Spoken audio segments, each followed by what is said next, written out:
Dr. Saranya MS. The topic is Knowledge, Attitude and Practice of Postoperative Care in Cataract Surgery Patients.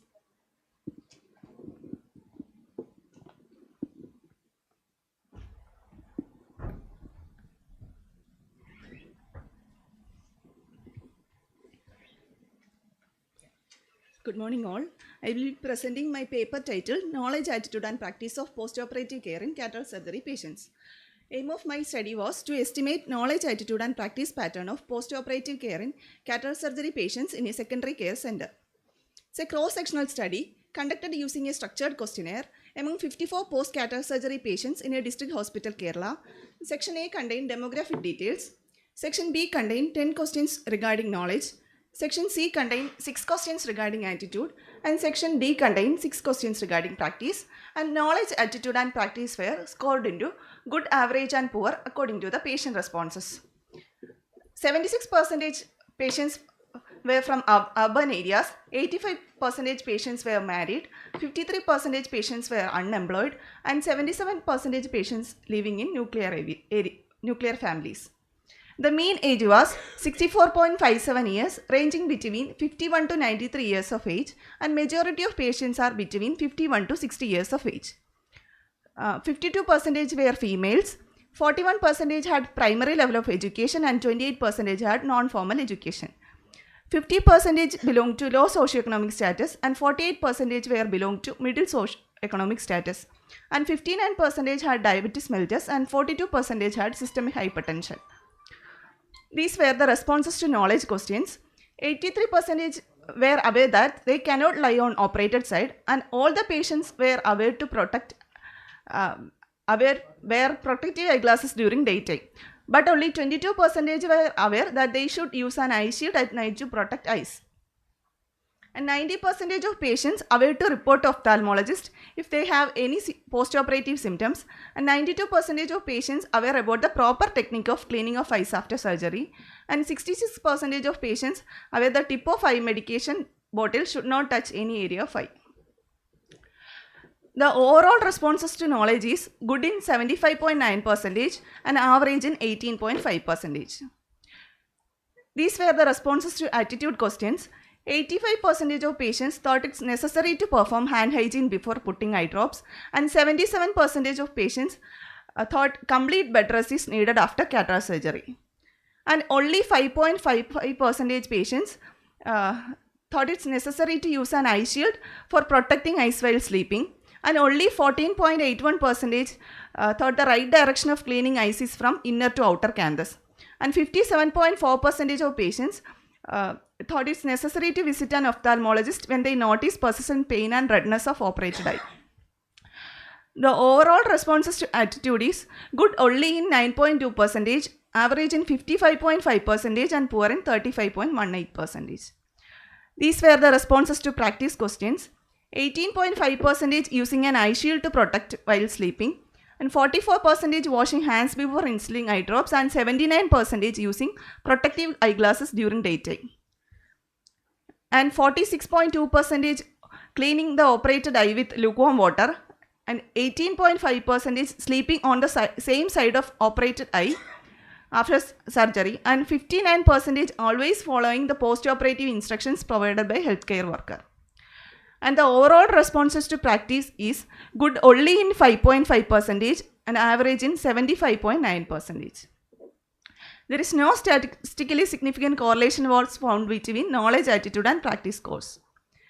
In our study, knowledge was found to be good in 75.9%, average in 18.5% and poor in 5.5%. Similar results were seen in a study conducted by Sharma and et al. Among 115 patients. While 85.1% of patients in our study recognized the importance of hand hygiene before eye drop administration, only 44.4% actually practiced it. This contradicts with the Shellac-Jacqueline Smith study, which reported 100% knowledge and 75% practice. And our study found that 66.6% of patients had adequate knowledge about correctly instilling eye drops. It was much higher than a study conducted by Lieutenant Colonel Shweta Prasad et al. And our study found that all patients knew the importance of wearing protective eyeglasses during daytime. And only 22.2% knew that eye shield should be used for protecting eyes during night time. It was much lower than a study conducted by Minirani et al. And in our study, 90.8% of patients were aware on the importance of seeking doctor's advice after surgery when they have any post-operative symptoms. Now, almost similar results were obtained by a study conducted by Minirani et al. Kerala being a state with high literacy rate, majority of patients had good knowledge but attitude and practice were only average. This shows the need of educating patients and caregivers regarding the importance of post-operative eye care. Emphasis should also be given on the importance of adhering to post-operative instructions and attending follow-up visits.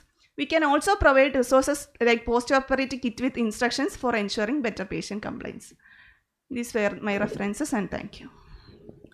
Good presentation. It was again different. How do you think you can make the patients follow all your post-operative instructions? Not only post-operative instructions, generally whatever advice we give for the patients, most of the patients do not follow.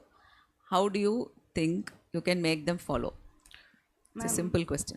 During each post-op visit, we can give instructions repeatedly. Yeah, we give instructions. That is our duty and we do lots and lots. But how will you make them follow it?